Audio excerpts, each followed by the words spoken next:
नमस्कार, NP news देख रहे हैं यहाँ पर। मैं हूं आपके साथ मुस्कान। स्वागत आप सभी का एनपी न्यूज के स्पेशल बुलेटिन में। तो एनफोर्समेंट डायरेक्टोरेट ने अवैध रेत खनन मामले में सीएम चरणजीत सिंह चन्नी के भतीजे भूपिंदर हनी को गिरफ्तार कर लिया है और ईडी ने हनी को पूछताछ के लिए जालंधर ऑफिस भी बुलाया था।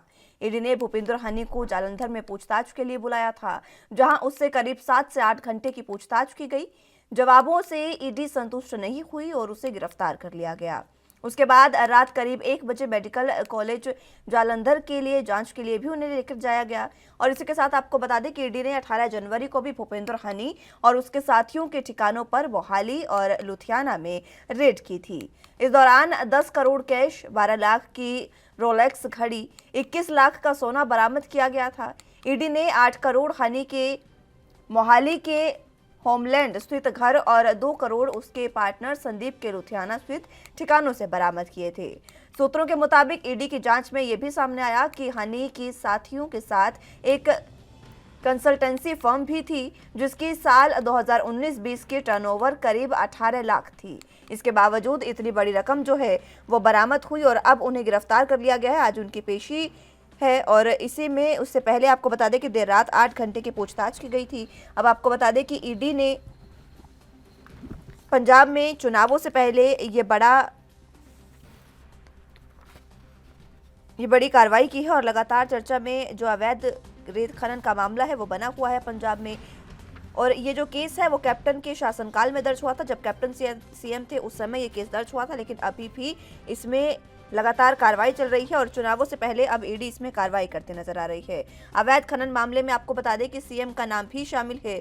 बीजेपी नेता ने एक बात कही है कि हम पहले भी कह रहे थे कि अवैध खनन में सीएम शामिल है। कांग्रेस के आरोपों पर अनिल सरीन ने कहा है कि वो राजनीतिक बदले की बात तब कहते हैं जब छापेमारी कुछ नहीं मिलता।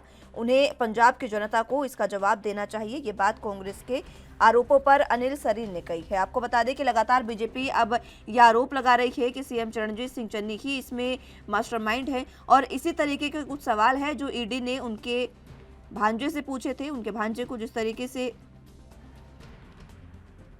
गिरफ्तार किया गया, उसके बाद अब उनसे एक बार फिर से रिमांड पर लेकर पूछताछ हो सकती है। उससे पहले करीब देर रात 8 घंटे तक उनसे पूछताछ हुई और 8 घंटों में उनसे सवाल कुछ यही पूछे गए कि आखिर सीएम चन्नी से क्या कुछ उनका नाता है। और सवाल ये पूछे गए कि सीएम चरणजीत सिंह चन्नी के रिश्तेदार के यहाँ जब रेड हुई तब उनसे ये पूछा गया कि सीएम चरणजीत सिंह चन्नी के ही ये पैसे हैं या नहीं। इस पर जब संतुष्ट जवाब ईडी को नहीं मिला तब उन्हें देर रात गिरफ्तार किया गया था। और ये जो सवालों की लिस्ट है वो भी कहीं ना कहीं जारी हुई है। आपको बता दें कि अवैध खनन में सीएम जो है उनका नाम शामिल है। इसको लेकर लगातार कांग्रेस जो है वो गिरती नजर आ रही है और इसी के साथ बीजेपी जो है वो लगातार आरोप प्रत्यारोप भी करती नजर आ रही है। आपको बता दें कि सीएम चरणजीत सिंह चन्नी ने भी इस पर अपना जवाब दिया था। पंजाब में चुनाव 20 फरवरी को होने हैं। ऐसे में सीएम के रिश्तेदार की गिरफ्तारी के बाद पंजाब की सियासत में भी हलचल मच गई है। पंजाब के सीएम ने अभी तक इस मसले पर कोई खास प्रतिक्रिया नहीं दी है, लेकिन मिली जानकारी के अनुसार भूपेंद्र सिंह को ईडी ने 23 जनवरी को जालंधर दफ्तर तलब किया था, लेकिन खराब तबीयत की जानकारी देकर वो नहीं पहुंच पाए। इसके बाद 3 फरवरी को उन्हें फिर से तलब किया गया और पूछताछ के बाद ईडी ने उन्हें गिरफ्तार कर लिया गया है। कल करीब 7 से 8 घंटे तक उनसे पूछताछ हुई और उसके बाद उन्हें जब ईडी को संतुष्ट जवाब नहीं मिला उनके सवालों का, उसके बाद उन्हें गिरफ्तार किया गया। और अभी भी इसमें सीएम चरणजीत सिंह चन्नी का नाम लगातार सामने आ रहा है। आपको बता दें कि साल 2018 की बात है, जब कैप्टन अमरिंदर सिंह पंजाब के मुख्यमंत्री थे। उस समय अवैध खनन का मामला सामने आया था। पंजाब पुलिस ने केस दर्ज कर इस मामले में चालान भी पेश कर दिया था। हालांकि तब उसमें भूपेंद्र सिंह का नाम नहीं था। एफआईआर के मुताबिक इस मामले में 26 आरोपी हैं। इनमें से शामिल 6 ठेकेदारों के खिलाफ ईडी जांच कर रही है। पंजाब पुलिस की ओर से दर्ज प्राथमिकी के आधार पर ईडी ने मनी लॉन्ड्रिंग की जांच शुरू की है। ईडी के अधिकारियों के मुताबिक इस मामले में मुख्य आरोपी कुदरतदीप सिंह ने 2 निवेशकों संदीप सिंह और भूपिंदर सिंह के साथ नई कंपनियां बनाई थी। पूछताछ के बाद ईडी के हाथ भूपिंदर हनी तक पहुंचे और 18 जनवरी को ईडी ने हनी के चंडीगढ़, लुधियाना, मोहाली और फतेहगढ़ के 10 अलग अलग ठिकानों पर ताबड़तोड़ छापेमारी भी की। प्रवर्तन निदेशालय को इनके ठिकानों से 10.7 करोड़ रुपए की नकदी बरामद हुई।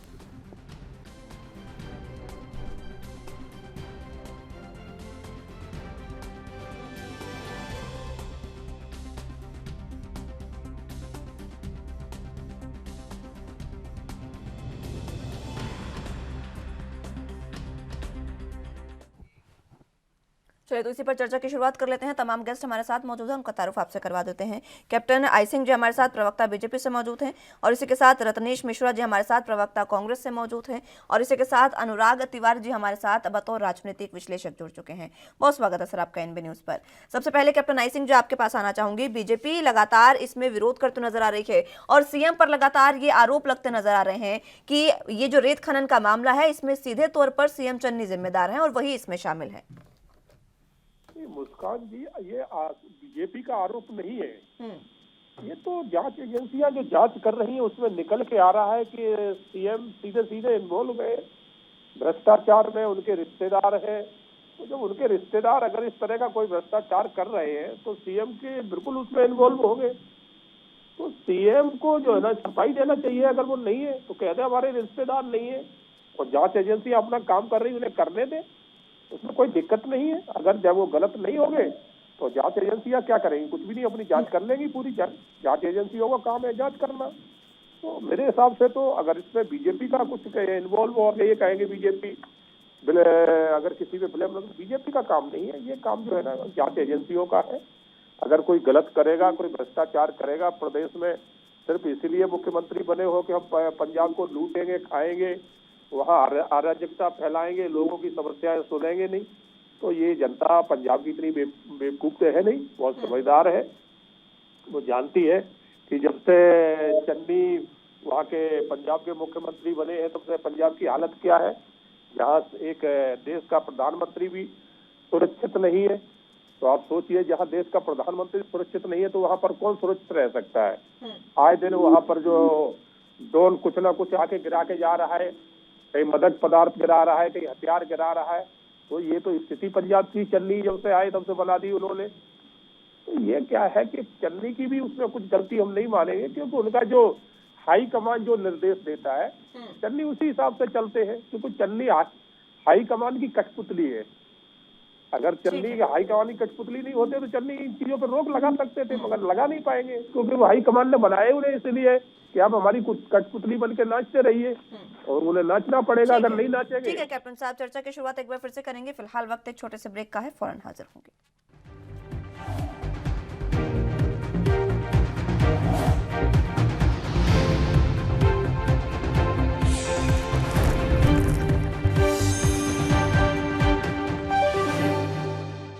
ब्रेक के बाद एक बार फिर से स्वागत है आप सभी का। तो बात पंजाब की कर रहे हैं, जहां पर सीएम चरणजीत सिंह चन्नी के भतीजे को जिस तरीके से गिरफ्तार किया गया और उनसे पूछताछ जो है वो आज एक बार फिर से होगी, उसी पर बातचीत कर रहे हैं। रत्नेश मिश्रा जी आपके पास में आना चाहूंगी।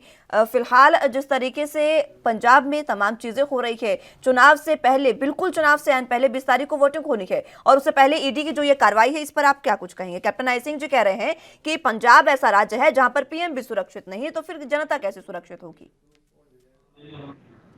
जी मुस्कान जी, बहुत बहुत धन्यवाद जो आपने मुझे अवसर दिया अपनी बात रखने का।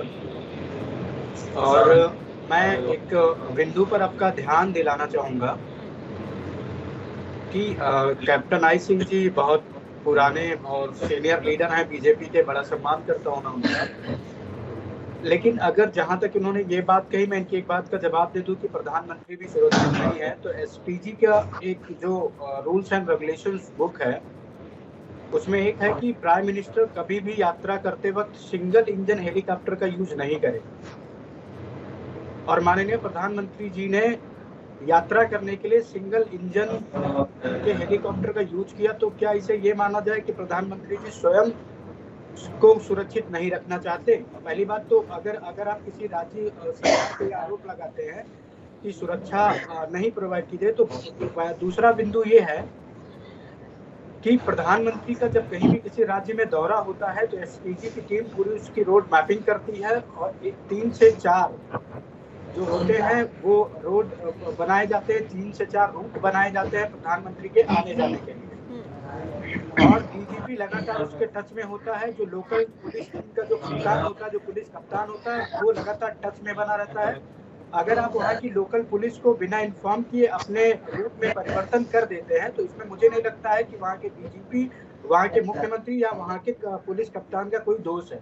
ये आपका दोष है जो आपने स्वयं जानबूझकर किया।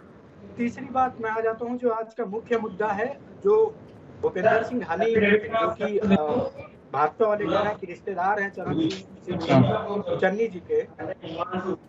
उसमें मैं ये कहना चाहूंगा कि मान लीजिए अगर वो अवैध खनन के मामले में संलिप्त हैं तो अभी तक ईडी ने कार्रवाई क्यों नहीं की? देखिए, ईडी की कार्रवाई पर कोई भी प्रश्न नहीं उठाता, लेकिन कर रही है उस समय पर प्रश्न उठना चाहिए और एक स्वस्थ राजनीतिक व्यवस्था में बिल्कुल होना चाहिए। मेरी आवाज पहुंच रही है आपको? जी बिल्कुल, आप बताएं।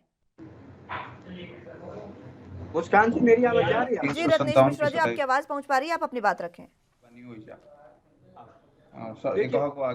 और जहां तक मसला है, तो आप देखिए पंजाब में चुनाव हो रहे हैं और किसी भी लोकप्रिय चेहरे को आप किसी भी जांच एजेंसी के द्वारा उसके रिश्तेदार के साथ खाता मरवा कर आप उसे डिटेन करने का ये प्रयास कर रहे हैं।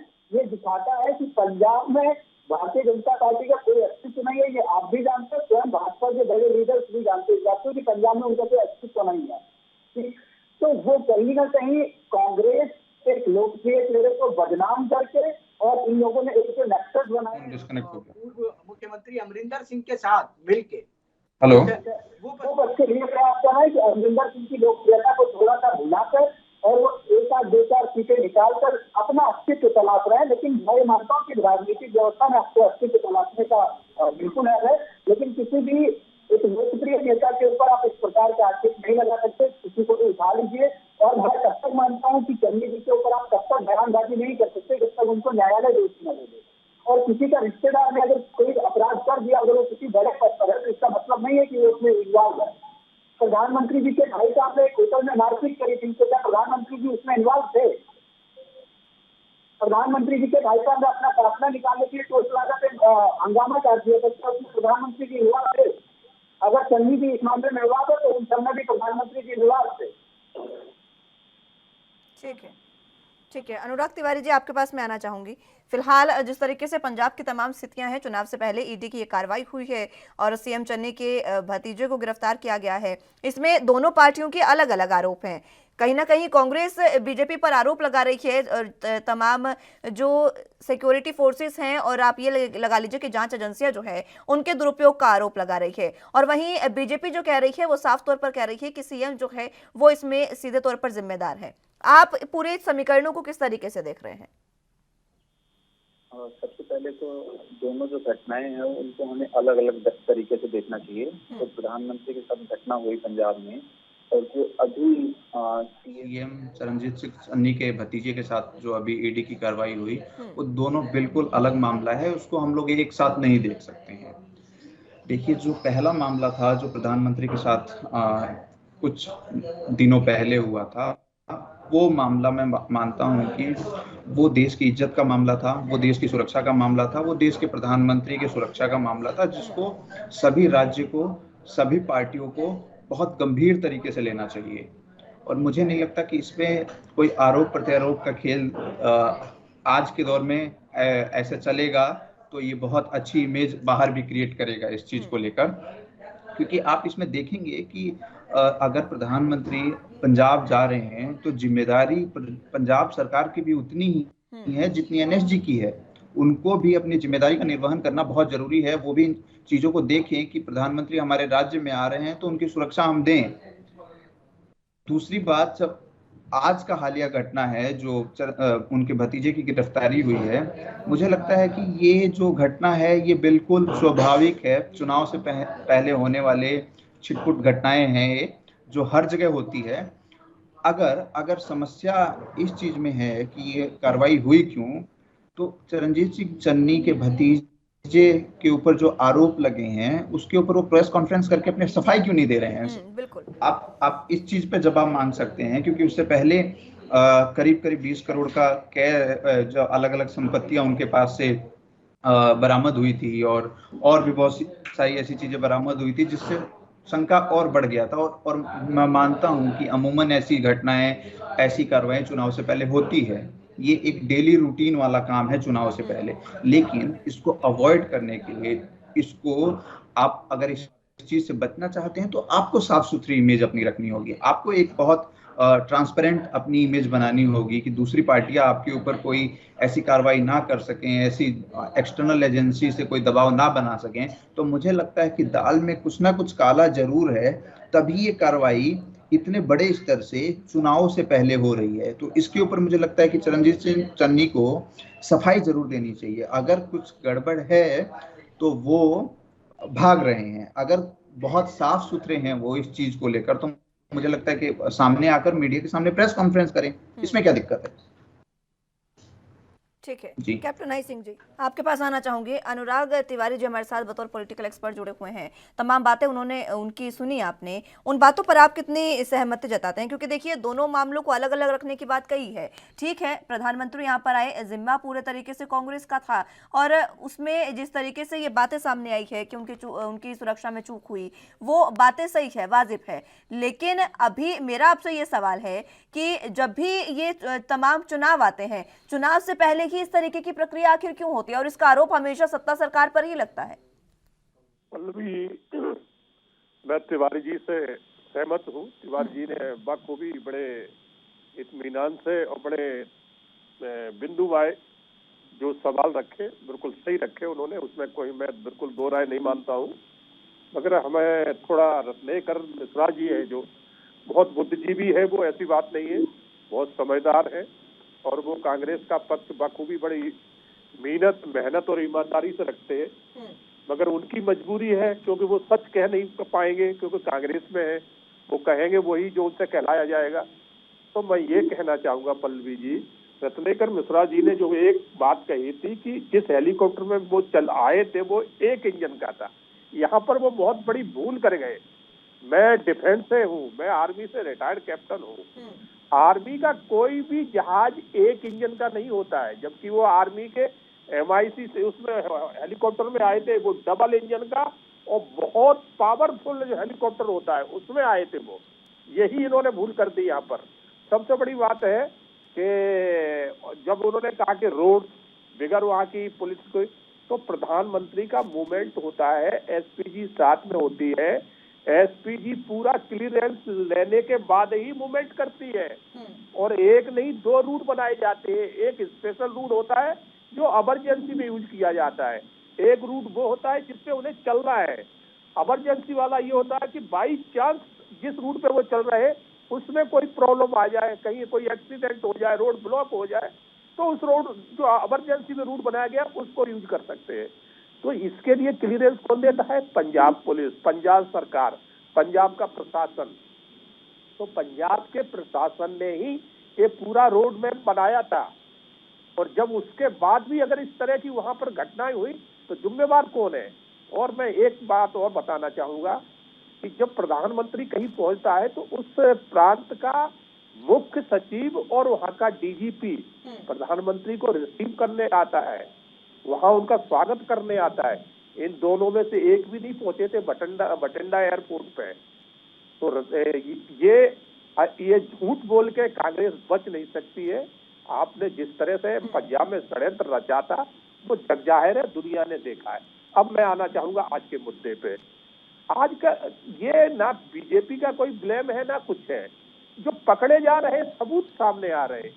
वो कहते हैं ना कि सच को आज कहाँ, तो जो सामने सबूत आ रहे हैं तो चन्नी को खुल के आके बताना चाहिए, ये जो पकड़े जा रहे हैं, ये जो सबूत मिल रहे हैं, ये झूठ है या सच है, या आपका भतीजा है या नहीं है, या ये काली कमाई उन्होंने करी है कि नहीं करी है, आपके राजनीतिक फायदा CM का उन्होंने बेनिफिट लिया है कि नहीं लिया है। तो ये बहुत सी बातें हैं तो चन्नी को खुल के आके बताना चाहिए। चन्नी क्यों नहीं सामने आ रहे, आके उन्हें स्टेटमेंट देना चाहिए। तो चन्नी अगर बच रहे, इस बात से भाग रहे, तो कहीं ना कहीं वो इसमें इन्वॉल्व है। और मैं तो ये कहूंगा कि चन्नी इन्वॉल्व नहीं है इसमें, इनका हाई कमान इन्वॉल्व है। क्योंकि बहुत मोटी, अगर कोई CM के यहाँ से कुछ मोटी 2 नंबर की काम हो रहे हैं तो उसका एक हिस्सा हाई कमान पे भी पहुंचता है। राहुल गांधी उसी को बैठाते, सबको नहीं बैठाते। नहीं तो एक बहुत ईमानदार मुख्यमंत्री वहां बैठा हुआ था, कैप्टन अमरिंदर सिंह, उसको हटाने का कारण क्या है? ठीक है, आपके तमाम सवालों पर जवाब दे रहे हैं रत्नेश मिश्रा जी, हमारे साथ मौजूद हैं। रत्नेश जी, तमाम आरोप एक बार फिर से आप पर लगे हैं। खुद अनुराग तिवारी जी ने भी आपसे ये पूछा कि आखिर सीएम प्रेस कॉन्फ्रेंस करके तमाम जो आरोप उन पर लग रहे हैं उनका खंडन क्यों नहीं कर रहे हैं। और ये बात तो वाजिब है, जब भी कोई ऐसी चीज होती है तो लगातार प्रेस कॉन्फ्रेंस की जाती है और सीएम लगातार चुनावी मोड में एक्टिव हैं, तो एक प्रेस कॉन्फ्रेंस में वो ये बात भी अपनी कह सकते हैं। देखिए मुख्यमंत्री जी, मैं पहले कैप्टन साहब की बात का जवाब दे दूं। कैप्टन साहब, नवभारत टाइम्स में एक खबर छापी थी प्रधानमंत्री जी के उस घटना के बाद। उसमें एक व्यक्ति रवि शर्मा जो मेरा दिल्ली विश्वविद्यालय में क्लासमेट रहा है, मैं जानता हूँ कि लोगों लुधियाना का बहुत ही फेमस वर्कर है भारतीय जनता पार्टी का। उसने स्वयं कहा था कि हम लोग कुछ दूरी पर प्रधानमंत्री जी के समक्ष खड़े थे। तो पहली बात तो है कि भाजपा कार्यकर्ताओं के द्वारा अगर आपकी सिक्योरिटी ब्रीच की गई तो वो बिना एनएसजी के या बिना प्रधानमंत्री जी के नहीं की जाती। अब आप क्या बताते हैं क्या नहीं बताते हैं वो आपका विषय है, आपका मुद्दा है, लेकिन आपको इसका पूरा का पूरा प्रूफ दे सकता हूँ। आप चाहेंगे तो उनका एक इंटरव्यू भी है, मैं आपको दिखवा दूंगा, क्योंकि मैं उनको व्यक्तिगत तौर पर जानता हूँ, मेरे उनसे व्यक्तिगत ताल्लुकात हैं। दूसरी बात जो हमारे तिवारी जी ने कही कि सीएम साहब इस पे प्रेस कॉन्फ्रेंस क्यों नहीं करते, तो देखिए सीएम का पद जो होता है वो बड़ा ही जिम्मेदारी भरा पद होता है। अगर उस पर किसी प्रकार के आरोप लगते हैं तो पहले उन आरोपों की कायदे से जांच परख की जाती है, और जब ये पाया जाता है सभी बिंदुओं को ध्यान रखकर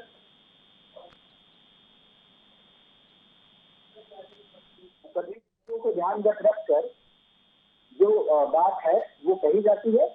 तो नो डाउट सभी बिंदुओं पर जब हमारी पार्टी देख लेगी तो अगर पार्टी ये जरूरत समझती है कि इन अनर्गल आरोपों का जवाब देना चाहिए तो देना पड़ेगा, क्योंकि लोकतंत्र है और हम देंगे भी। ठीक है तिवारी साहब, आपके सवाल का जवाब दिया है, क्या आप इस जवाब से संतुष्ट हैं? कितनी आसानी से इन्होंने इस पूरी घटना को बहुत छोटा बताया है। एक तरफ तो रत्नेश मिश्रा जी बता रहे हैं कि ये बहुत एक घटना चुनाव से पहले चुनावी एक मुद्दा बनाने के लिए किया गया है, और अभी इनको बोल रहे हैं कि अगर जरूरत पड़ी तो प्रेस कॉन्फ्रेंस की जाएगी। इसका मतलब ये है कि इस पूरे कार्रवाई में कुछ ना कुछ ऐसी चीज है जिसको आप लोग भी छुपाना चाहते हैं। बात तो यही है, क्योंकि ऐसी कोई देखिए मेरी बात आप सुनिएगा। दो चीजें हो सकती हैं। अगर प्रेस कॉन्फ्रेंस के लिए बहुत ज्यादा समय नहीं निकाल पा रहे हैं, मैं समझ रहा हूं कि चुनाव के समय में समय निकालना बहुत मुश्किल होता है, क्या ट्वीट भी नहीं किया जाता इस चीज को खंडन करने के लिए? क्या आप फेसबुक पे पोस्ट भी नहीं कर सकते? क्या आप अलग अलग सोशल मीडिया का प्लेटफॉर्म करके इस चीज की जानकारी नहीं दे सकते? आपके पास पूरा पंजाब का मीडिया तंत्र है आपके साथ, क्या उस मीडिया तंत्र का इस्तेमाल करके आप इस चीज का खंडन नहीं कर सकते? लेकिन मुझे लगता है कि अभी तक कोई ऐसा जवाब आया ही नहीं है उनकी तरफ से। तो इसका मतलब साफ साफ आप देख सकते हैं कि कहीं ना कहीं कुछ गड़बड़ है, जिस चीज को वो लोग भी छुपाना चाहते हैं, एटलीस्ट चुनाव तक छुपाना चाहते हैं, ताकि ये चुनाव निकल जाए तो चीजें हम लोग संभाल सकें।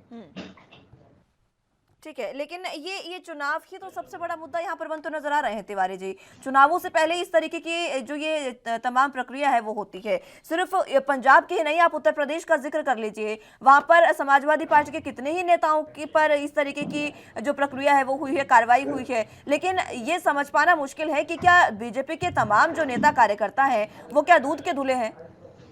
अगर कार्रवाई जांच एजेंसियां कर रही हैं तो सब पर होनी चाहिए।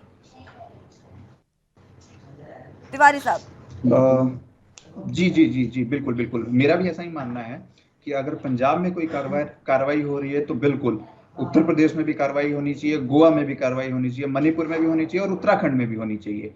क्योंकि कार्रवाई अगर ईडी कर रही है तो हर जगह एक तरीके से करना चाहिए।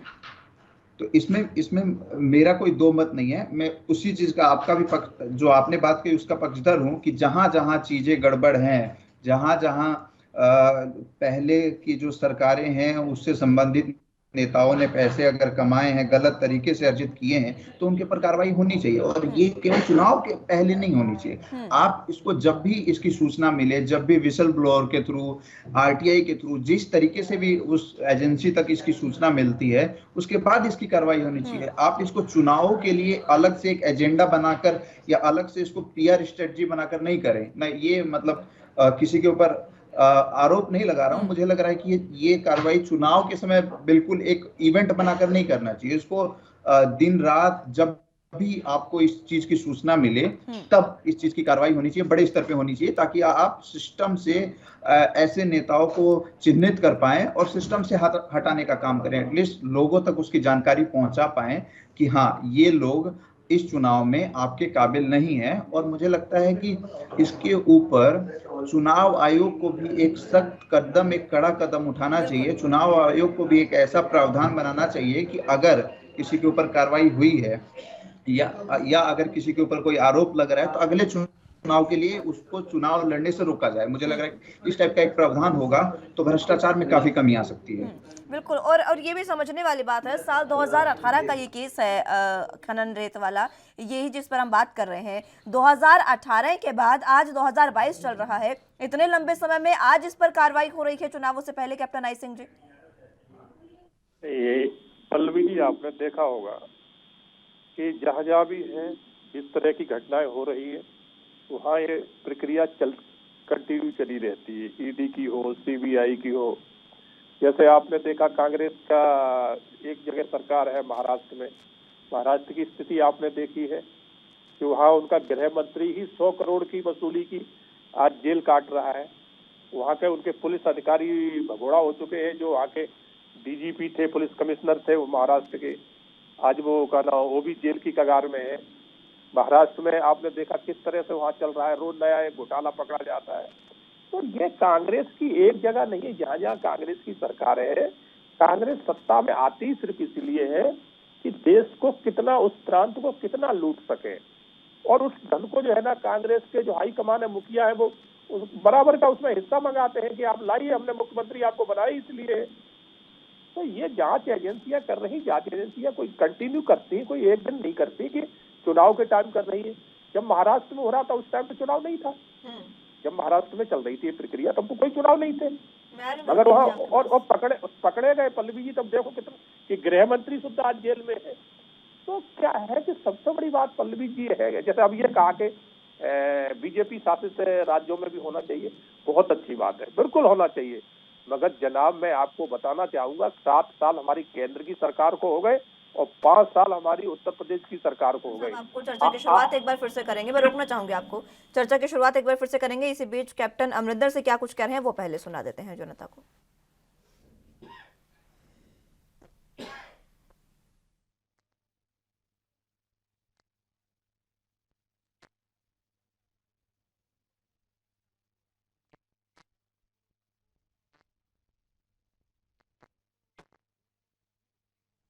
चलिए चर्चा की शुरुआत एक बार फिर से कर लेते हैं। कैप्टन आई सिंह जी, आप अपनी बात पूरी करें।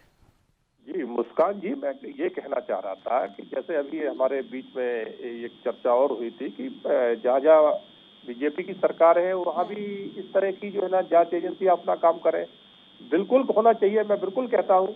मगर साथ साथ मैं एक बात और बताना चाहूँगा आपको कि 7 साल हमारी केंद्र की सरकार ने पूरे कर लिए और 5 साल हमारी बीजेपी ने जो है ना उत्तर प्रदेश में किए। आप वहाँ पर एक छोटा सा भी बिंदु मात्र बता दें कि वहाँ किसी हमारे नेता या मंत्री को कोई ब्लेम लगा हो, हमारी सरकार पर कोई ब्लेम लगा हो, तो जांच एजेंसियां तो तभी तो छापा मारेंगी जब कहीं घोटाला और इस तरह के हो रहे होंगे। मगर इनकी तो सरकारें ही घोटाले के लिए बनती है। आप कहीं भी देख लो, जहां बनती है सरकार बनने का टाइम नहीं होता कि 1-2 मंत्री जो है ना इनके इस तरह के इन्वॉल्व हो जाते हैं और मुख्यमंत्री भी आ जाता है। तो ये कांग्रेस का शुरू से आज का नहीं है, चोली दामन का रिश्ता रहा है। घोटालेबाज जब केंद्र में सरकार थी कांग्रेस की, आप देखिए डेली नया एक घोटाला, 2G घोटाला, 3G घोटाला, कोला घोटाला और लास्ट अगस्ता वेस्ट घोटाला। मतलब घोटाले। मिश्रा जी कुछ कहना चाह रहे हैं आपकी बातों में कैप्टन साहब? रत्नेश जी देखिए मुस्कान जी, कैप्टन आई सिंह साहब ने कहा कि भारतीय जनता पार्टी में घोटाले नहीं होते सरकारों में। तो देखिए मैं आपको चीज बताऊं, मैं उस जगह पैदा हुआ हूँ जहाँ से भारतीय जनता पार्टी की राजनीति शुरू होती है और वहीं से खत्म हो जाती है। उस जगह का नाम है अयोध्या। अब मैं आपको बता दूं कि अयोध्या के तमाम ऐसे लीडर्स हैं जो ट्रस्ट का गठन होने से पहले स्कूटर से चलते थे, आज उनके पास 4-4 फॉर्च्यूनर है, 2 मंजिला मकान है, उसमें लिफ्ट लगी हुई है, इसकी जांच आप कब करवाएंगे? ठीक है, नाम है अनिल मिश्रा, ट्रस्ट के सचिव है।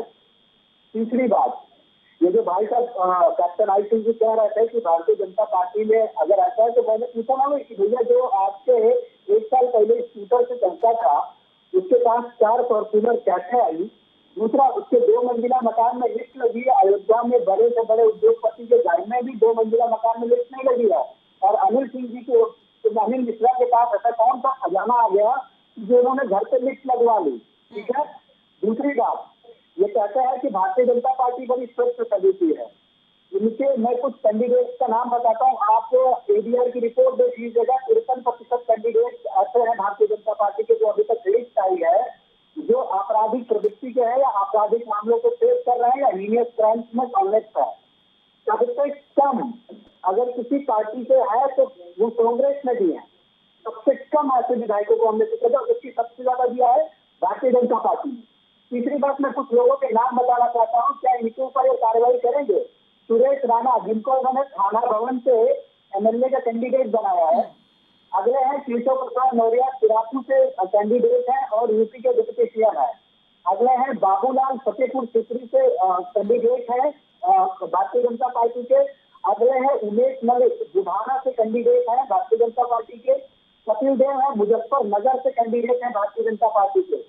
इन लोगों के ऊपर पता नहीं कितने भ्रष्टाचार के और आपराधिक मुकदमे चल रहे हैं, इनके ऊपर कार्रवाई क्यों नहीं कराई जाती? अगर आप इतने अच्छे हैं तो इनके ऊपर आप कार्रवाई कब करेंगे, इसका भी जवाब देते जाइए। तीसरी बात, अभी जो 2017 में भारतीय जनता पार्टी के जो 300 कुछ एमएलए जीत के आए थे, उसमें 114 क्रिमिनल केसेस को फेस कर रहे थे और 83 को बुक किया गया था हीनियस क्राइम्स के केसेस में। एक बहुत बड़ा नाम आपको याद दिलाते, कुलदीप सिंह सेंगर, भारतीय जनता पार्टी के विधायक हुआ करते थे।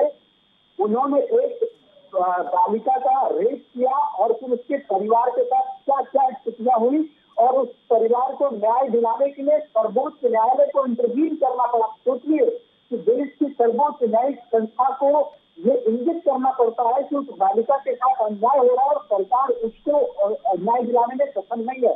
तो ये बहुत सारे मुद्दे हैं। आप पहले अपने कॉलर में देखिए ना कि आपने कितने कीड़े पाल रखते हैं, उसके बाद दूसरे की गिरेबान पे आग डालिए। मैं नहीं कहता कि आप कार्रवाई मत करिए। आप संधि साहब अगर गलत है तो उनको आप जेल में डाल दीजिए, तो अगर तो नहीं करते कांग्रेस पार्टी भ्रष्टाचार का।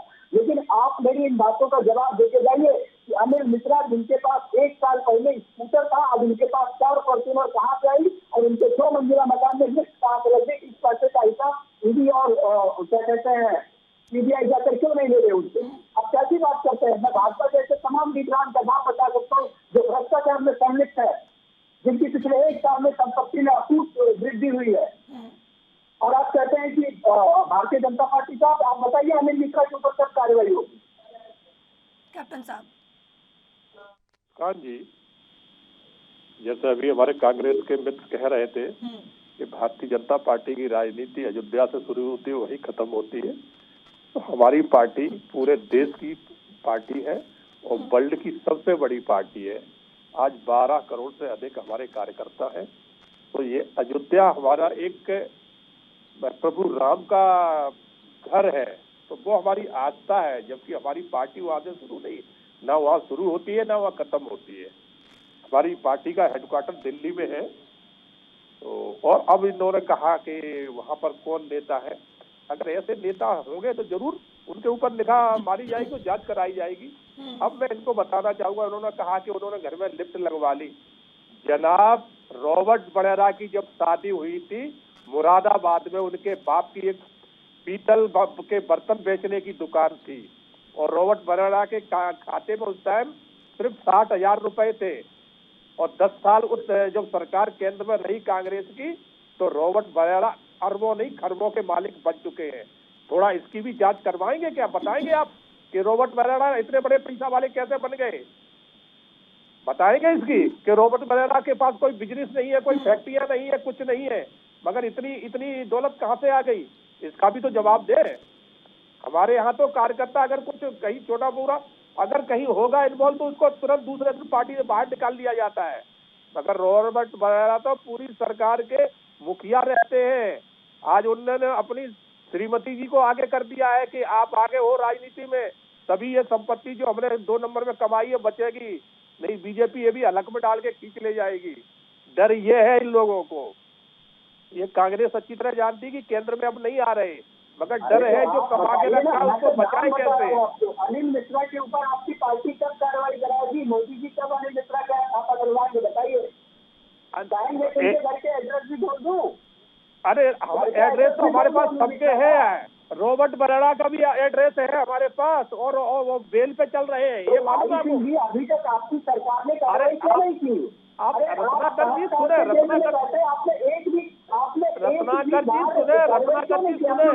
क्या सोनिया गांधी बेल पे है भ्रष्टाचार में? राहुल गांधी भ्रष्टाचार की बेल पे है, रॉबर्ट बराड़ा भ्रष्टाचार में बेल पे है। कौन है जो भ्रष्टाचार पे बेल में नहीं है कांग्रेस में? आप ये बताइए, एक बताइए जिसको भ्रष्टाचार की बेल पे ना हो। रत्नेश जी मैं लौटूंगी आपके पास। तिवारी साहब कुछ कहना चाह रहे हैं, मैं उनकी भी बात सुनना चाहूंगी इस मुद्दे पर। देखिए मैं काफी देर से दोनों लोगों की बातें बहुत ध्यान से सुन रहा था। मुझे ये लगता है कि अगर आप बीजेपी हुई, कांग्रेस हुई, चाहे अन्य कोई भी पार्टी हुई, जब भ्रष्टाचार की बात आती है या और कोई गड़बड़ी की बात आती है, तो दोनों पार्टियों के बीच में सबसे बड़ा जो गेम चलता है, सबसे बड़ा जो खेल चलता है, वो चलता है आरोप प्रत्यारोप का। बिल्कुल। और मुझे लगता है कि राजनीति के लिए ये बहुत बुरा दौर है कि आप उस चीज को ठीक करने के बदले एक दूसरे के ऊपर आरोप प्रत्यारोप, उसकी कमियों को गिना रहे हैं और दूसरी पार्टी आपकी कमियों को गिना रही है। तो ये एक दुर्भाग्य है राजनीति का कि आप अच्छी चीजों पे कभी बात नहीं करते हैं और बुरी चीजों पे बड़े स्तर पे बात करते हैं। तो आरोप प्रत्यारोप का खेल तो बहुत बुरा है। मुझे लगता है कि इस चीज पर जब तक नए लोगों का आगमन, युवाओं का दिलचस्पी और युवाओं की भागीदारी राजनीति में नहीं बढ़ेगी, तब तक आप इस चीज को खत्म नहीं कर सकते हैं।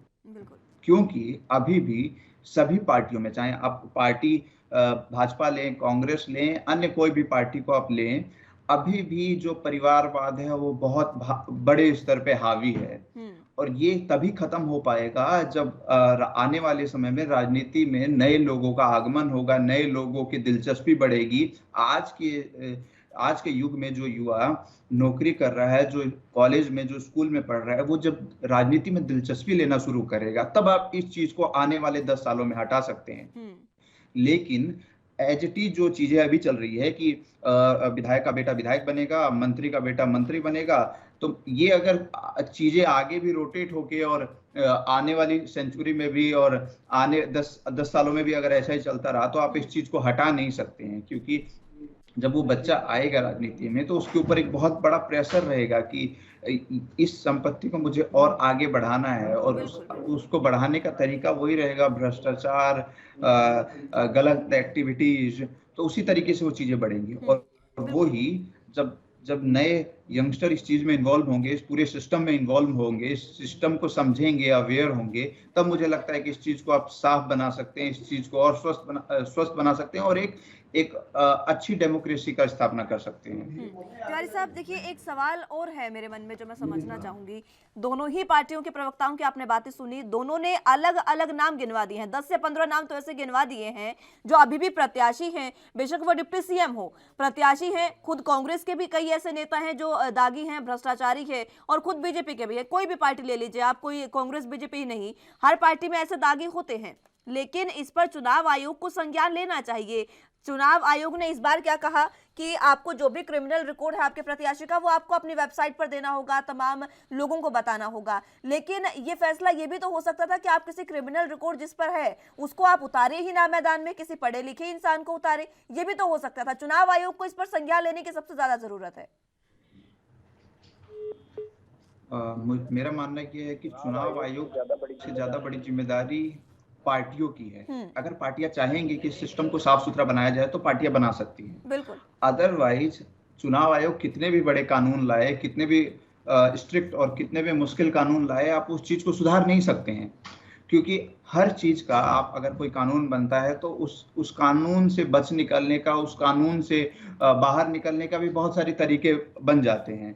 तो ये चीजें तभी होगी जब आप अपने खुद के बायलॉज बनाएंगे, उस चीज को बहुत स्ट्रांग करेंगे, और उन जो आपके बायलॉज में जो चीजें लिखी होंगी, जो उन चीजों को फॉलो करेंगे, उन चीजों को आप एक्चुअल में राजनीति में उतारेंगे, तभी ये चीजें साफ सुथरी हो पाएंगी। इसमें चुनाव आयोग से ज्यादा जो बड़ी भागीदारी होगी वो खुद पार्टियों की होनी चाहिए, और तभी ये चीजें, इस पूरे सिस्टम को हम साफ सुथरा बना सकते हैं। ठीक है, रत्नेश जी कुछ कहना चाह रहे हैं?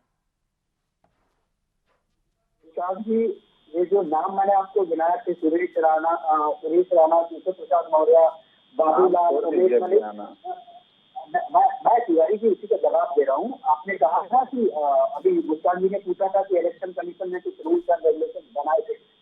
अब इनके पीछे जो डिक्लेरेशन दिया है भारतीय जनता पार्टी ने कि why they choose these candidate over the other candidate, इसमें उन्होंने कहा है क्योंकि इनके ऊपर जो मामले लगाए गए हैं वो पॉलिटिकल राइवलरी में लगाए गए हैं, और इसीलिए हम इनको टिकट दे रहे हैं। आप एक चीज बता दीजिए, क्या कोई पॉलिटिकल राइवलरी इतनी हो सकती है कि आपके ऊपर 10-10 हत्या के मुकदमे लग जाए, आपके ऊपर भ्रष्टाचार के 12-12, 15-15 मुकदमे लग जाए, आपके ऊपर 150 मुकदमे लग जाए, आप अपराधी हैं या राजनेता है? पहले ये तो डिसाइड करवा दीजिए पार्टी के दौरान, क्योंकि किसी राजनेता के ऊपर, किसी स्वच्छ पद के राजनेता के ऊपर इतने मुकदमे नहीं होते। मेरे ऊपर तो एक भी मुकदमा नहीं है। और जहां तक तिवारी जी ने युवाओं की बात की, तिवारी जी मेरी उम्र 27 साल है और मैं कांग्रेस पार्टी का स्टेट स्पोक्स पर्सन हूँ। अब सोचिए, और मैं आपको बताऊँ, मेरा कोई पॉलिटिकल बैकग्राउंड नहीं है। मेरे पिताजी किसान थे और मैं उस किसान के परिवार से निकल कर यहाँ तक आके बैठा हूँ। तो कहीं ना कहीं भारतीय जनता पार्टी ने किसी ऐसे प्रवक्ता का नाम बता दीजिए 27 साल का हो और भारतीय जनता पार्टी का स्पोक्स पर्सन हो और उसका कोई पॉलिटिकल बैकग्राउंड ना हो। मैं आपके सामने इसका उदाहरण देता हूँ। रत्नेश मिश्रा कांग्रेस पार्टी के प्रवक्ता है, कोई पॉलिटिकल बैकग्राउंड नहीं है, एकदम युवा है, एक किसान के परिवार से निकल के आया है।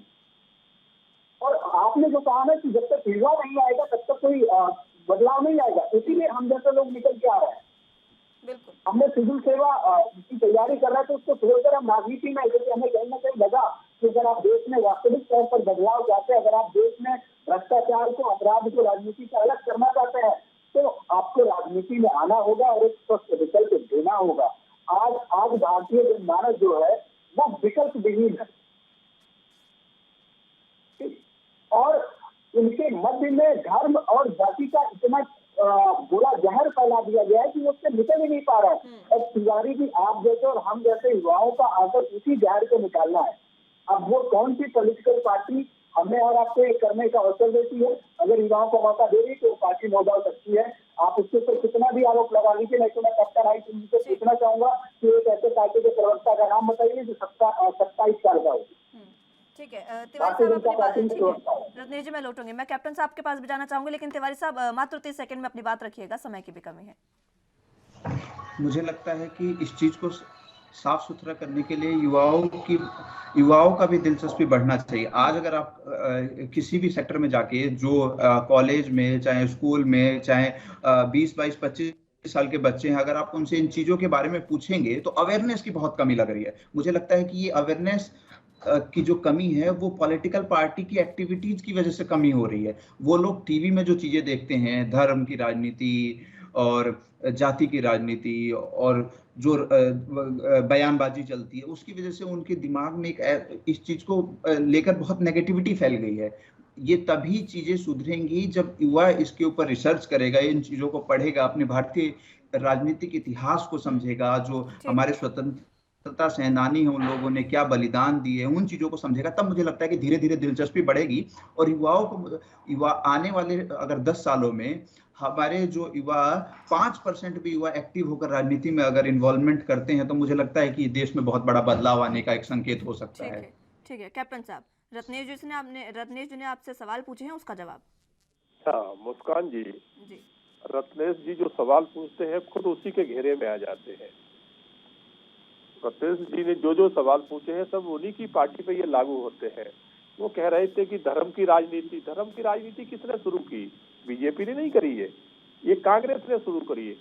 संविधान को बाबा भीमराव अंबेडकर बाबा साहब के लिखे हुए संविधान के अंदर सन 71 में बदलाव करके जो है ना, किसने उसमें सेकुलर शब्द डलवाया था? कांग्रेस ने। किस प्रधानमंत्री ने कहा था कि देश के संसाधनों पे ये मुस्लिम समाज का पहला अधिकार है? किसने कहा था? तो कांग्रेस ने।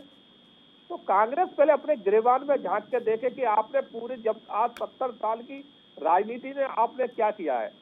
रत्नाकर जी कह रहे थे कि युवा, इसीलिए युवा कांग्रेस में आ रहे हैं कि अब सोच बदलेगी। अरे मैं रत्नाकर जी को बिल्कुल कहता हूं कि आपकी सोच बहुत अच्छी है और आप कुछ करना चाहते हो, मगर कांग्रेस पार्टी में आपकी कोई बरकत नहीं रहेगी। वहाँ बहुत अच्छे अच्छे ज्योतिराज सिंधिया जैसे युवा आए, जितेंद्र प्रसाद जैसे युवा आए और सब पार्टी छोड़ के चले गए, क्योंकि वो एक परिवार की पार्टी है और वहाँ भ्रष्टाचार का एक अड्डा है। तो इसलिए रत्नाकर जी, आप सोचो कि कांग्रेस में कोई जाकर सुधार दे, कभी नहीं सुधार पाएगा, क्योंकि वहाँ जो एक परिवार चाहता है वही होता है। रत्नेश जी मात्र 30 सेकंड। देखिए कैप्टन साहब, अगर आप ये कहते हैं कि कांग्रेस में गंदगी थी, कि कांग्रेस की सारी गंदगियां भारतीय जनता पार्टी ले गई, चाहे वो जितेंद्र प्रसाद को ले गए हो, चाहे वो ज्योतिरादित्य सिंधिया को ले गए। मेरा जो सबसे बड़ी गंदगी तो आपके यहाँ ऐसे युवा है उसको पार्टी से हटाओ तो पार्टी बचेगी। परिवार से संबंध रखते थे। ये राहुल गांधी, ये जो एक परिवार करके बैठा है, इसको हटाओ। अगर आपको पार्टी सुधारना है तो एक परिवार को, इस पार्टी को परिवार से मुक्त करवाओ। भारतीय जनता पार्टी से ज्यादा परिवारवाद कहीं पर नहीं है। मैं कह रहा हूँ, अगर पार्टी को सुधारना है तो इस परिवार से मुक्त कराओ इस पार्टी को, तब पार्टी सुधरेगी। अरे भाई आप ही बताइए, अनुराग ठाकुर कौन है, पंकज सिंह कौन है, प्रतीक भूषण सिंह कौन है, संविक्रम मौर्य कौन है? हमारे यहाँ अध्यक्ष, हमारे यहाँ अध्यक्ष का बेटा अध्यक्ष नहीं बनता, हमारे यहाँ प्रधानमंत्री का बेटा प्रधानमंत्री नहीं बनता, हमारे यहाँ सीएम का बेटा सीएम नहीं बनता। कैप्टन साहब, लेकिन परिवारवाद का तो आप जिक्र मत करिए। कई ऐसे नेता हैं जिनके बेटों को टिकट दी गई है, जिनके बेटियों को टिकट दी गई है, और ये सुनिए कैप्टन साहब, ये हर पार्टी में होता है, ये हर पार्टी में, ये किसी एक इकलौती पार्टी में नहीं है। हर शख्स चाहता है, हर नेता चाहता है कि उसका बेटा राजनीति में आए, और ये हर पार्टी में होता है। बेटा राजनीति में आए, बिल्कुल अच्छी बात है, मेहनत कर रहा आना चाहिए, मगर ये नहीं है कि प्रधानमंत्री है तो उसका बेटा भी प्रधानमंत्री डायरेक्ट बनेगा। राजीव गांधी क्या थे, उनको डायरेक्ट प्रधानमंत्री बनाया गया था, एक पायलट थे। और राहुल गांधी क्या थे जो डायरेक्ट उनको कांग्रेस का अध्यक्ष बना गया। तो ये बहुत सी बातें हमारे यहाँ। आज जेपी नड्डा राष्ट्रीय हमारे अध्यक्ष है, मैं गारंटी से कहता हूँ अगला राष्ट्रीय अध्यक्ष जेपी नड्डा का लड़का नहीं होगा। उनको बीसीसीआई का सीधे सचिव बना दिया गया। आप बताइए ना साहब, जय शाह ने कितने शतक लगाए थे क्रिकेट में, कितने विकेट लिए थे, कितने रन बनाए थे, जिनको बीसीसीआई का सीधे सचिव बना दिया गया। वो पार्टी का पद नहीं है जनाब, वो पार्टी का पद नहीं है, पार्टी का पद नहीं है। ठीक है, ये सेम स्थिति अगर आप राजस्थान में जाएंगे तो अशोक गहलोत के बेटे भी राजस्थान क्रिकेट एसोसिएशन में, उनकी भी भागीदारी है। उन्होंने कितना क्रिकेट खेला है वो भी बता दीजिए। रत्नेश जी जवाब नहीं है रत्नेश जी की बात। रत्नेश जी ऐसी पिच पे फील्डिंग कर रहे हैं कि जिसका कोई स्तर नहीं है। मुस्कान जी, रत्नेश जी ऐसी पिच पे फील्डिंग बैटिंग कर रहे हैं जिसका कोई स्तर नहीं है। ठीक है, तो में हमें से बाहर निकलते हैं, समय की भी कमी है फिलहाल। बहुत शुक्रिया आप तीनों का हमारे साथ जुड़ने के लिए और चर्चा हमारे साथ करने के लिए। समय इतनी ही इजाजत देता है, लेकिन फिलहाल जिस तरीके से मुद्दा रेड से शुरू हुआ, लेकिन फिर से वही चुनाव पर घूम फिर कर आ गया है। अब देखना होगा कि चुनाव से पहले जो तमाम प्रक्रियाएं हो रही है, इसका कितना खामियाजा इन तमाम पार्टियों को, किस पार्टी को भुगतना पड़ता है, ये देखने वाली बात होगी। फिलहाल के लिए मेरे साथ बस इतना ही। तमाम अहम खबरों के लिए आप बने रहिए एनबी न्यूज के साथ। नमस्कार।